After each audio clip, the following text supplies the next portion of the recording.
So hi everyone, welcome back to the channel. इस particular video में हम discuss करेंगे हमारी क्लास 12th की फिजिक्स की स्ट्रैटेजी के बारे में कि कैसे हम जुलाई से स्टार्ट करके 90 प्लस मार्क्स स्कोर कर सकते हैं। ट्रस्ट में कुछ नहीं बिगड़ा है, अभी जस्ट टाइम स्टार्ट हुआ है, हमारे पास टाइम है। बट अगर हम अब से कंसिस्टेंट रहेंगे तो हम डेफिनेटली 90 प्लस मार्क्स ला सकते हैं, नो मैटर सीबीएसई कितना ही टफ पेपर क्यों ना दे दे। मैंने ऑनेस्टली क्लास 12th में जून तक मेरी सिर्फ इलेक्ट्रोस्टैटिक्स यूनिट ही कंप्लीट हुई थी। इलेक्ट्रोस्टैटिक्स भी इन द सेंस कि मेरा चैप्टर 1 इलेक्ट्रोस्टैटिक्स का अच्छे से हुआ था, वो भी अच्छे से इन द सेंस कि नोट्स हुए थे। कैपेसिटर वाला टॉपिक तक कंप्लीट हो गई थी यूनिट, बट मेरी नहीं हुई थी। मतलब जहां से मैं टीचर्स वगैरह को फॉलो करती वहां पे हो गई थी ट्यूशन पे, बट मेरी खुद की नहीं हुई थी। और पोटेंशियल वाला भी मुझे अच्छे से नहीं आता था, तो मैंने जुलाई से ही एक्चुअल में फिजिक्स स्टार्ट करी है, उस करेक्ट वे में पढ़ना स्टार्ट किया है। और जुलाई से पढ़ के मैंने 2025 सीबीएसई का जो टफेस्ट पेपर था उसमें 91 मार्क्स स्कोर करे हैं। तो अगर मैं 91 मार्क्स स्कोर कर सकती हूँ एंड तो you can also do that. में विश्वास रखो एंड फॉलो द स्ट्रैटेजी जो मैं आपको बता रही हूँ। तो सबसे पहले तो समझो कि कैसे हम 90 प्लस मार्क्स जुलाई से स्टार्ट करके ला सकते हैं। बट अब से इतना प्रॉमिस करना अपने आप से भी कि कंसिस्टेंट रहेंगे और डेली पढ़ेंगे, ठीक है। और ऑनेस्ट स्टडीज में ट्रस्ट करो, जो स्ट्रैटेजी ऑनेस्ट है, ये नहीं कि रेंडमली कोई भी कुछ भी बता रहा है उसी को फॉलो कर रहे हो। और अब स्ट्रैटेजी करेक्ट वो है कि आप सही रिसोर्स को फॉलो करो, करेक्ट रिसोर्स को फॉलो करके पढ़ना बहुत ज्यादा इंपॉर्टेंट है। फिजिक्स भी 70 प्लस 30 में ही स्प्लिटेड है। 30 मार्क्स टीचर के हाथ में होगा, तो आपको अपना बेस्ट देना है कि आप वहां से मैक्सिमम निकाल पाओ। बस तमीज से रहना, रिस्पेक्ट रखना टीचर्स में, स्कूल में बना के रखना, तो ही वो 30 मार्क्स आपको मिलने वाले हैं, वरना नहीं, ठीक है। बाकी प्रोजेक्ट फाइल और प्रैक्टिकल फाइल वगैरह का वर्क कंप्लीट रखना, वाइवा में अच्छे से सुना देना। वो 30 नंबर में से 25 से ऊपर मिल जाते हैं अगर इतनी डिसेंसी मेंटेन करके रखोगे। बाकी टीचर्स वगैरह के साथ खराब मत करना। एंड फिजिक्स में 70 मार्क्स की मैं आपको अपनी तरफ से इंश्योरेंस देती हूँ कि अगर इस स्ट्रैटेजी को फॉलो कर लिया तो आपको मार्क्स लाने से लिटरली कोई भी नहीं रोक सकता। बस आपको कंसिस्टेंट रहना पड़ेगा और ये स्ट्रैटेजी फॉलो करनी पड़ेगी। तो सबसे पहले बात आती है करेक्ट वे क्या है स्टडी करने का। अगर हम फिजिक्स में अब से स्टार्ट कर रहे हैं तो कितनी डेडलाइन होनी चाहिए, वो सारी चीजें समझो।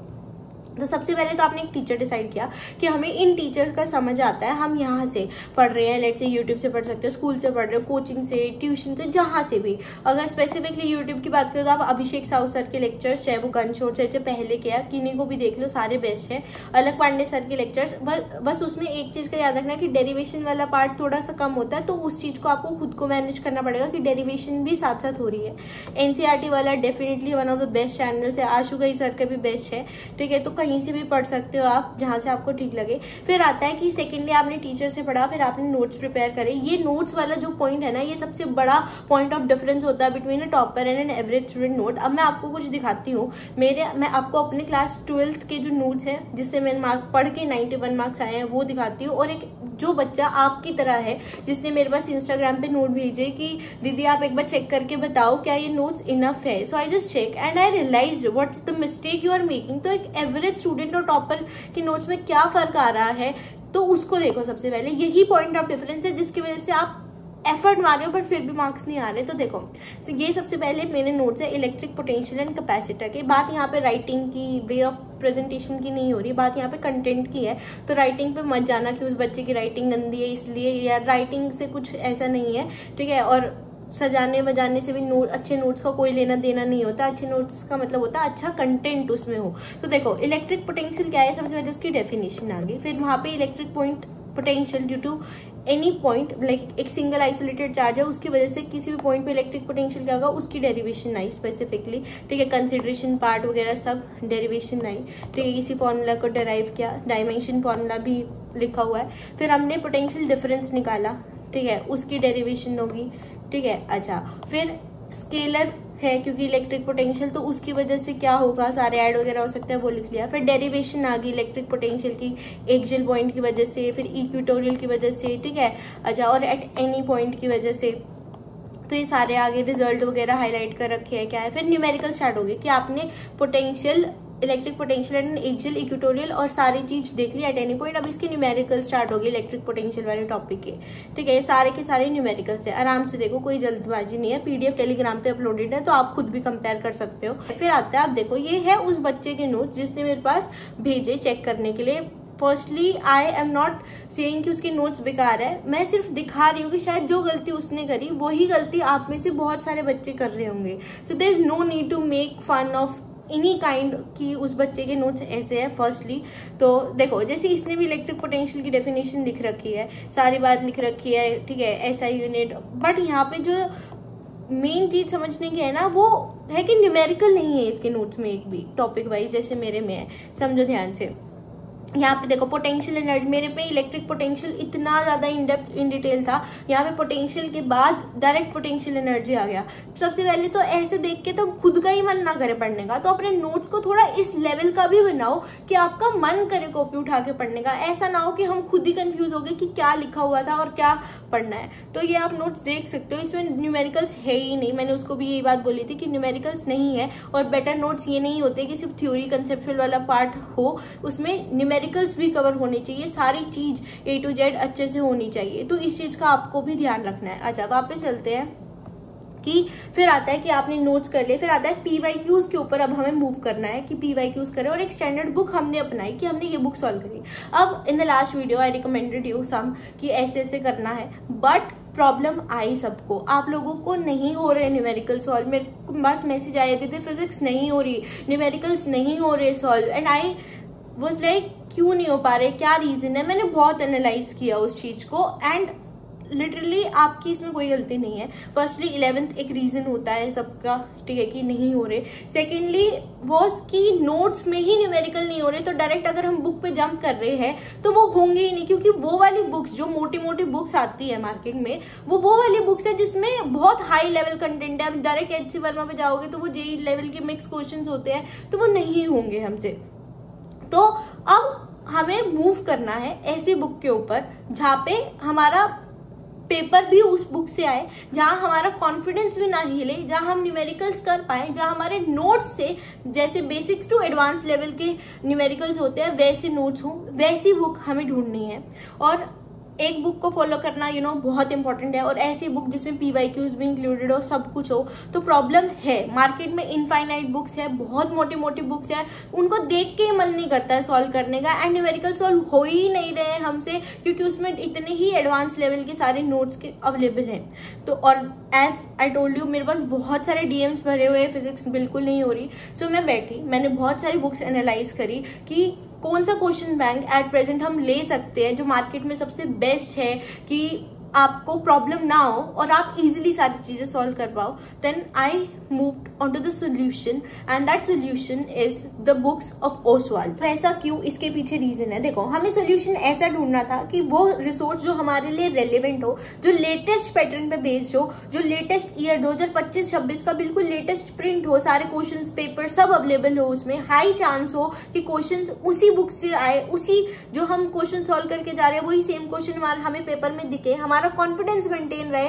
हम ये ना हो कि हमसे न्यूमेरिकल्स उन मोटी मोटी बुक जैसे सॉल्व हो ही नहीं रहे हैं, ठीक है, रिवीजन में हेल्पफुल हो, माइंड मैप्स अवेलेबल हो, निमोनिक्स अवेलेबल हो, तो ऐसी बुक की हमें जरूरत थी। एंड इन्हीं सारी प्रॉब्लम्स का सोल्यूशन हमें देता है ओसवाल्ड की बुक, ठीक है। एंड आई कैन लिटरली, मैंने बहुत एनालिसिस करे हैं, सारी बुक्स देखी, मैं ऐसे ही नहीं रैंडमली बोल रही हूँ, एंड मुझे उससे best book at present market में नहीं है, and I can prove you this कि उससे बेस्ट बुक एट प्रेजेंट कोई भी नहीं है मार्केट में। देखो, सबसे पहले तो अनलाइक एनी अदर बुक, ये बुक आपको सिलेबस इन डेप्थ एक्सप्लेन करती है। कई बार तो टीचर्स ही कंफ्यूज हो जाते हैं, जैसे लास्ट ईयर मेरे साथ हुआ था कि वेव ऑप्टिक्स में पोलराइजेशन टॉपिक्स पढ़ाया ही नहीं कहीं पे स्कूल ट्यूशन में, ये कह के वो डिलीटेड था, बट एक्चुअल में वो सिलेबस में था और बोर्ड्स में आया हुआ था।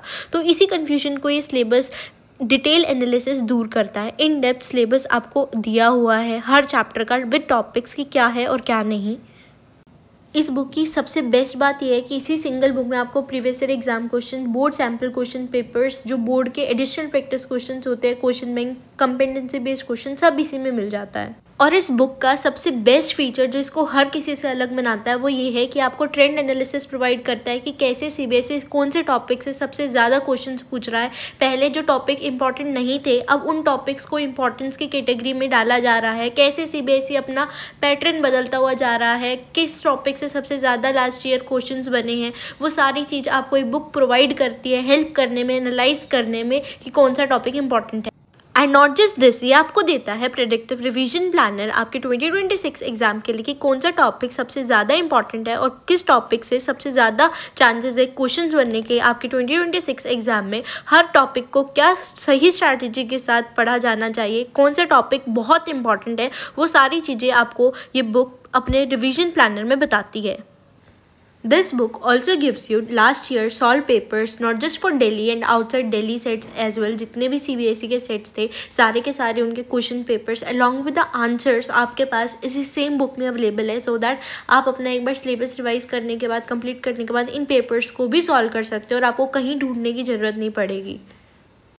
Talking about the detailed questions available in the chapter, तो ये आपको स्टार्टिंग में ही एक चैप्टर के स्टडी अलर्ट पॉइंट्स दे देता है कि कहाँ बच्चे मिस्टेक करते हैं और आपको कहाँ केयरफुल रह के क्वेश्चंस को सॉल्व करना स्टार्ट करना है। एंड अलॉन्ग विद दिस ये आपको माइंड मैप्स, फॉर्मूला शीट जैसे प्रोवाइड करता है, जहाँ आपको एक बार पूरा एक पेज सिंगल देख के ही पूरा चैप्टर्स फटाफट रिवाइज हो जाए। This is the best thing. This book also solve the problem between a toppers and an average student notes, क्योंकि ये सारे के सारे नोट्स ही आपको टॉपर्स के प्रोवाइड करता है। जैसे टॉपर्स के नोट्स होते हैं वैसे ही कंसेप्चुअल थ्योरी के साथ साथ हर न्यूमेरिकल आपको टॉपिक वाइज अवेलेबल है इस सिंगल बुक में। तो आपको टेंशन लेने की ज़रूरत ही नहीं कि हमारे नोट्स वीक हैं, आपको इस सिंगल बुक ही इतने बेस्ट क्वालिटी के नोट्स प्रोवाइड कर देती है with numericals, with each and every little explanation of a single topic. Her topic wise इसके न्यूमेरिकल्स अवेलेबल है। इस बुक में प्ले कार्ड्स जैसे देखो रिवीजन कार्ड्स के फॉर्म में सुंदर सुंदर तरीके से चीज़ें एक्सप्लेन कर रखी है बुक में। निमोनिक्स आपको अवेलेबल करा रखे हैं ताकि आपको चीज़ें लर्न करने में, रिवाइज करने में बिल्कुल भी दिक्कत ना हो। This book also provide you with all the competency based questions based on the latest pattern of CBSE, जो अब CBSE 2025 में जैसे टफेस्ट पेपर्स के साथ डील करता है उस टाइप की कॉम्पिटेंसी बेस्ड क्वेश्चन प्रोवाइड करता है ये। This book gives you all the objective type questions, MCQ questions जो बोर्ड्स में CUET जैसे एग्जाम्स में पूछे जाते हैं। एजर्शन रीजंस प्रोवाइड करता है जिसमें हम सबसे ज़्यादा गलती करते हैं। Short questions answers, very short answer, सारे टाइप के questions, long answer type questions 5 marks वाले, सब चीज़ ये सिंगल बुक कंटेन करके रखती है, एक्सप्लेन करते हैं। Commonly made error answering tip provide करती है। Not just that, toppers answer provide करते हैं कि किस तरीके से एक टॉपर बच्चा आंसर प्रेजेंट करता है और कैसे उसके आंसर शीट बाकी नॉर्मल बच्चों से अलग होती है। That gives you an idea to write your answers. एक चीज़ जो मुझे पर्सनली बहुत अच्छी लगी वो है असेस योरसेल्फ। इसमें हमें पता लगेगा कौन सा टॉपिक हमारा वीक है, हम कहाँ लैग कर रहे हैं, हम किस में सबसे आगे हैं। And this also gives you a space to create our own mind maps, our own formula sheets. And the best thing is that it gives you a kind of test to know our self कि एक chapter हमारा अच्छे से हुआ है, हमें कितना आया है, कितना नहीं आता। तो एक तरह से एक टेस्ट हर चैप्टर के एंड में हमें प्रोवाइड करता है। Not just physics, these books are good for chemistry, maths and English as well, for all subjects. देखो मैंने आपको पूरा बताया कि कैसे बुक सबसे बेस्ट है, मैं रेंडमली ऐसे नहीं बोल रही हूँ। सो अगर आप चाहते हो कि आपके 90+ मार्क्स आए और हम रेलिवेंट चीज़ें पढ़ें, जहाँ से पेपर बनना है उस जगह से चीज़ें सॉल्व करें, वो बुक्स फॉलो करें, तो I will suggest go and purchase the book from the given link in the description box और कमेंट सेक्शन में। अगर आप चाहो तो you can also use my coupon code to purchase it from Amazon, you will get discount. And now बात आती है कि डेडलाइन क्या होनी चाहिए, कि कितना सिलेबस हमारा हो जाना चाहिए, तो वो समझो। तो देखो अगर हम डेडलाइन की बात करें तो जुलाई से अगर हम स्टार्ट करें, अगर किसी बच्चे का पहले थोड़ा बहुत सिलेबस हो चुका है तो सबसे बेस्ट चीज़ है, आप और आगे हो। बट अगर नहीं हुआ है, इमेजिनिंग कि हम जुलाई से स्टार्ट कर रहे हैं, बिल्कुल फ्रेश स्टार्ट, तो आप सबसे पहले इलेक्ट्रोस्टैटिक्स कवर करोगे अच्छे से इन द सेंस कि जैसे मान लो हमने ओसवाल की बुक उठाई, हमने वहाँ से पढ़ना स्टार्ट किया, हमारी स्टैंडर्ड बुक है कि हम ओसवाल फॉलो कर रहे हैं अब से, तो आपको क्या करना है, उस ओसवाल की बुक का इलेक्ट्रोस्टैटिक्स का चैप्टर 1 जो है आपको पूरा खत्म करना है अपने नोट्स पढ़ने के बाद। वहां से सारी चीज, वो जो टेस्ट दिया हुआ है लास्ट में, आपको उसको टेस्ट को सॉल्व करना है, तब हम कहेंगे हमारा हाँ इलेक्ट्रोस्टैटिक्स का चैप्टर 1 पूरा हुआ है। इस लेवल से पढ़ना है आपको। तो आपको 2 यूनिट्स कवर करनी है, 1 महीने में 2 यूनिट्स आराम से हो जाएंगी, ठीक है। और 2 ही चैप्टर है केमिस्ट्री के भी, जैसे हमने डिस्कस किया कि कितना आइडियल होना चाहिए, तो सारा सिलेबस ईजिली हो जाएगा, क्योंकि मुझे पता है स्कूल कोचिंग सारी चीज मैनेज करना, तो उस हिसाब से ही मैंने बनाया है। बट बी कंसिस्टेंट, ये मत करना कि 1 यूनिट होगी, एक छोड़ दी कि वो हो जाएगी 15 दिन और आप 15 दिन खाली बैठ के टाइम वेस्ट कर दो, ऐसा नहीं करना है, ठीक है। तो 2 यूनिट का टारगेट है, अगस्त में 2 यूनिट का टारगेट है, सितंबर में EM वेव्स और सेमीकंडक्टर। देखो सितंबर तक ना ऐसा होता है कि अगर मान लो लेट से कोई अप्रैल से पढ़ना स्टार्ट करता है, तो अप्रैल से सितंबर तक कोचिंग वालों का टाइम होता है। कोचिंग वालों का इन द सेंस जो 12th बोर्ड्स की कोचिंग देते हैं स्पेसिफिकली कि सितंबर तक हमें 5 यूनिट जो होती है स्टार्टिंग वो कंप्लीट करानी होती है। तो EM वेव्स तक आप खत्म कर देना। चाहो तो सेमीकंडक्टर आई विल सजेस्ट कि पहले ही कर देना, क्योंकि 15 के बाद आपके टर्म 1 स्टार्ट हो जाएंगे। सेमीकंडक्टर इसके साथ साथ कर देना। अगर बाई चांस नहीं होता है, थोड़ा बहुत रह जाता है, तो आई विल सजेस्ट सेमीकंडक्टर को मॉडर्न फिजिक्स वाली यूनिट है क्योंकि ये तो नवंबर में कर लेना अगर रह जाता है बाई चांस, क्योंकि फिर ट्राई कर लेना कि अगर सेमीकंडक्टर को हटा के यहाँ तक जितना है सारा ऊपर तक सारा कंप्लीट करना, और अगर पॉसिबल हो तो जरूर यहीं कर देना। फिर अक्टूबर में ऑप्टिक्स 1 महीना देना, आराम से देना, अच्छे से करना। 1 महीना बहुत है ऑप्टिक्स के लिए। डेली पढ़ना ऑप्टिक्स, चाहे 2 घंटे, 2.5 घंटे, 1.5 घंटा ऑप्टिक्स को डेली करना, और 1 महीना बस ऑप्टिक्स और कुछ मत छेड़ो। फिर नवंबर में ड्यूअल नेचर एटम्स न्यूक्लियाई 1 हफ्ते की यूनिट है। 1 हफ्ते में भी दोनों यूनिट आराम से हो सकती है, कुछ बड़ी वाली बात नहीं। अगर आपका ऊपर का कुछ बचा कुछ रहता भी है तो नवंबर तक, मतलब नवंबर डेडलाइन है, नवंबर तक सिलेबस खत्म करना है। इतनी यूनिट जितनी बोलिए उतनी कर लोगे, और थोड़ा बहुत बच भी जाएगा तो भी नवंबर में आके सारा समअप हो जाएगा, कोई दिक्कत वाली बात नहीं है। दिसंबर में प्री बोर्ड दोगे तो एक बार पूरा सिलेबस रिवाइज हो जाएगा, ठीक है। फिर उसके बाद जनवरी आपके पास पूरा है, जनवरी फरवरी का हाफ मान लो, पूरा आराम से बैठ के क्वेश्चन प्रैक्टिस करना। एक क्वेश्चन बैंक हो जाए, दूसरे क्वेश्चन बैंक पे मूव कर जाना, ठीक है, और प्रीवियस ईयर पेपर सॉल्व करना 5-5, 6 साल के बैठ के। तो आपको बस यही करना है। फिर रिवीजन करने हैं कि अपने आप को प्रो की तरह, like think you need to master things like a pro.